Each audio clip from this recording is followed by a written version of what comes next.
In this exercise we are seeing how to draw a triangle when we know two of its sides and the angle that these two sides form, this angle C.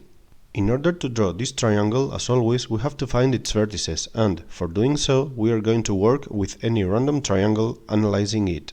In this triangle here we can identify the data given for the exercise, which are this side A, this side B, and the angle at vertex C, which is the one formed by sides A and B.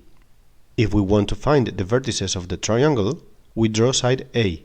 Then we copy angle C at vertex C, which is the angle that sides A and B form, and then we take the measurement of side B on this semi-straight line on angle C, finding vertex A and finishing the triangle. On this straight line R, we mark the start point of side A, this vertex B, and then we copy side A on the straight line from point B, getting vertex C of the triangle. So this is side A of the triangle.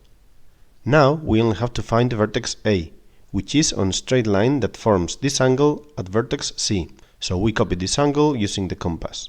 Using point C of the angle and vertex C, where we are going to copy it, as centers, we draw two arcs the same radius long, the length we want. This arc meets the semi-straight lines that form the angle at points 1 and 2, and this other arc meets the semi-straight line where we are going to copy the angle at this point 1. Now we have to copy the length of the chord 1, 2 using the compass and copy it from this point 1, finding this point 2, so the semi-straight line that starts at C and goes through 2 forms the same angle as the given one with line segment BC.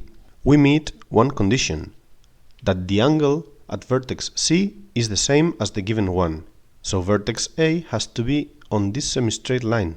Now we have to meet the other condition, that vertex A is this distance B from point C. Using point C as center, we draw an arc whose radius is side B, because vertex A has to be on this arc in order to be this distance B from point C.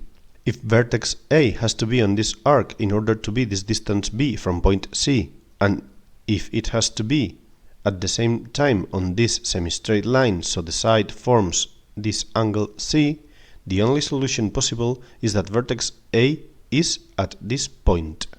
We have found then the three vertices of the triangle. Now we have to name its elements. Now we have to check that this triangle meets the condition of the exercise. Sides A and B meet what the exercise asked, and the angle at vertex C is the asked one as well. So the triangle has been properly solved.